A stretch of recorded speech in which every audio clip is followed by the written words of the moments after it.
And ladies and gentlemen, please welcome back the man who opened our show tonight with his magnificent band, 30-odd Foot of Grunts. Please welcome Academy Award-winning actor, Mr. Russel Crowe.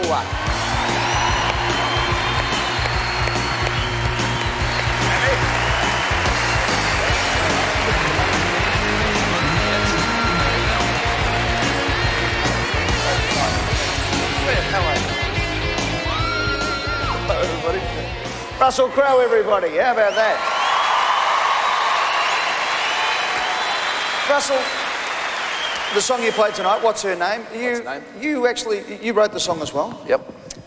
It's fantastic. And thank you very much. You've got a fair catalogue of songs now.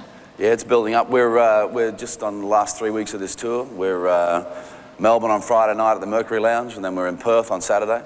And we go back up through Queensland again, Bribie Island, Alexandra Hills, Byron Bay, then Campbelltown Catholic Club, and on the 11th of October, we play at the Metro in Sydney. Could we be presumptuous enough to say you might rather do this than doing what you do absolutely magnificently, and that's act? This is a different sort of thing. It's a different level of energy, you know. Acting is a lot more cerebral than you think, Sam. I've seen some of your work on the House of Bulger. Thank you. And you weren't allowed to do that. Now you're having a bit of a running battle with... Well, no, it's sort of, I auditioned for the role of the priest, but Burton beat me out. And who am I trying to think of? Mel Gibson. So you've had a bit of a sparring match with him about... No, I just made a joke on a radio show, and it was really about what films are designed to do, and which I believe is communicate. And Mel Gibson is a very powerful and passionate filmmaker, and there's no doubting that. I'm really looking forward to what he's doing. I also think that what I was perhaps trying to do is take the argument away from the religious and back to the point of popular entertainment. Russell, speaking of popular entertainment, movies coming up. You're in training at the moment for one. I mean, tell us about that movie in particular, but how long is the training campaign? Because it's got a sporting theme to it. I'm right at the beginning of it. I've got 6 months to get in some form of shape that they can shoot on celluloid. And I'm playing the role of a fellow called James Braddock, who was a boxer in the Depression. It's being directed by Ron Howard. But the next movie that comes out in Australia on the 4th of December, directed by an Australian, Peter Weir. It's a US $135 million film set in 1805. It's got a very large title. It's called Master and Commander, The Far Side of the World. And I play a ship's captain, Lucky Jack Aubrey. It's a British Navy vessel, and we're chasing the dirty French. And we've given up the fags for training, have we? Not yet, Sam, but I've given up the alcohol. Which makes it even harder to sit here and talk to you. Yeah. Speaking of... No, it's okay, Russell. I am actually being insulted by an expert, I appreciate it. Now, what about your great mate, Shane Warne? Have you given him any advice lately?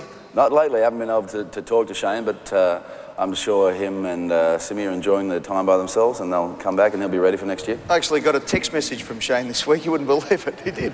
Wishing me luck. You didn't, did you? Yeah, I got one. He's still texting, is he? Well, I thought it was luck that he had on there anyway. Now, I'm not sure. He just slipped one in. It's you and me trying really hard to do comedy, and then he just goes, exactly. Check that out.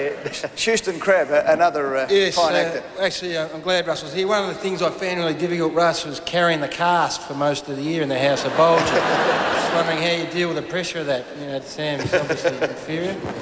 Well, I think you guys actually work off each other very well. I think, you know, later on, if I was doing the scripts, I'd be looking at a relationship between the two of you. I want to ask a serious question about money. I want to ask you about how much you get paid, unless you want to tell us. But these footballers earn plenty of dough now, and for the average person in the street, it's hard for them to relate. You know, 500,000, 600,000, 700,000, and then you guys are up again, 18, 20 million. I mean, can you put some perspective to that? Only that, you know, movies are a very expensive creative medium, and also, you know, the potential earnings from them is gigantic.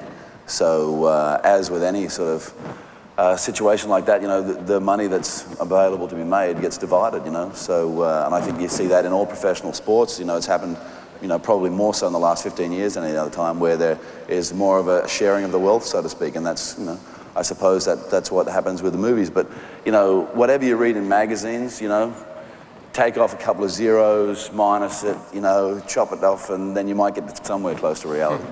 Yeah, Russell, I think everyone in this room would have loved your work in Gladiator. Is there a chance of you doing Gladiator 2?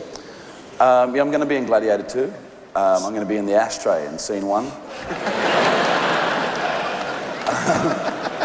died.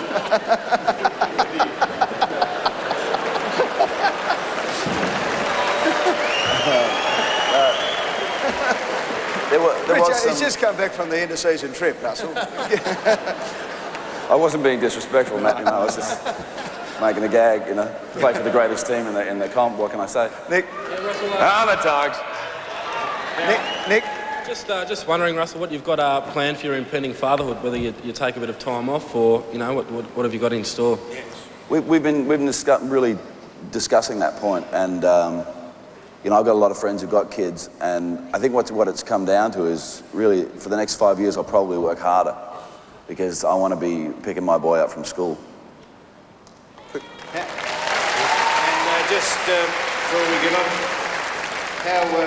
how are you handling the press, mate? You're acting sensational, but I've got a feeling... with my normal elegance and aplomb, Sam? You're serving it up to him still, giving him... What we kind of worked out this year is if we neutralise speculation, then things are a lot easier, which is kind of terrible because it means you're dancing with the devil in a way, from my point of view.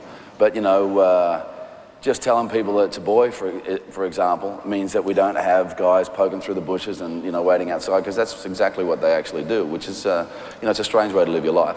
So we've, through a lady called Wendy Day, I think things have been a lot more organised this year because we just let information out before it gets to the point where there's a bounty on your head, Well, mate, congratulations on the film career. Good luck with everything coming up. 30-odd foot of grunts, as you heard tonight, a sensational band. Really got the place rocking tonight, mate. That's actually the American cover of the album. On the Australian album, there's 2 cows. Because the CD's called Other Ways of Speaking, and there's 2 cows are having a conversation. Mate, before we let you go, we better ask you your tip for the grand final, Collingwood versus Brisbane. Mate, I've got a great deal of respect for Ackermanis. I think he's great for the game. I love his spirit. I think Vossi's a great champion, and I think, from one perspective, I'd like to see Brisbane fulfil that thing, but I got to go with Collingwood. I was in Mexico last year when we were making Far Side of the World, and we had about 350 people crammed into this little Mexican bar called Ricky's. We had to bring in 2 TV sets. We had to get Rupert Murdoch to supply us with an actual satellite dish that we plugged in, right, so we could get the AFL. And it was a sea of black and white, and I had to go around and explain to all these Englishmen and Americans that, it doesn't matter that we lost. It does. Mate, thanks very much for being with us. Stick with us because we've got another sensational star coming on right now.